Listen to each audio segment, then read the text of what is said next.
கோவை வேளாண்டிபாளையம் பகுதியில் உள்ள ஸ்ரீ முத்துமாரியம்மன் திருக்கோவில் 28ஆம் ஆண்டு திருவிழாவை முன்னிட்டு அம்மனுக்கு திருக்கல்யாணம் வெகு விமர்சையாக நடைபெற்றது.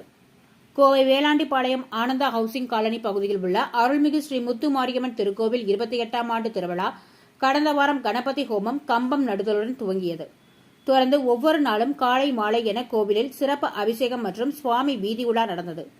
தொடர்ந்து அம்மனுக்கு சிறப்பு பூஜைகளாக மாவிளக்கு பூஜை, பொங்கல் பூஜைகளுடன் தீபாராதனை நிகழ்ச்சி நடைபெற்றது. இதனைத் தொடர்ந்து விழாவின் முக்கிய நிகழ்வாக அம்மனுக்கு திருக்கல்யாண நிகழ்ச்சியில் ஆயிரக்கணக்கான பக்தர்கள் கலந்து கொண்டனர். மேலும் கோவில் தர்மகர்த்தா டாக்டர் சிவராமன் மற்றும் குடும்பத்தினர் சார்பாக நடைபெற்ற அம்மன் திருக்கல்யாண நிகழ்ச்சி சிறப்பாக நடைபெற்றது.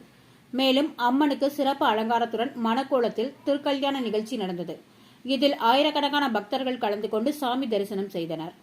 தொடர்ந்து மகா அன்னதானம் நடைபெற்றது. மேலும் விழாவிற்கு வந்த பக்தர்களுக்கு அனைவருக்கும் பிரசாதம் மற்றும் புடவைகள் வழங்கப்பட்டது.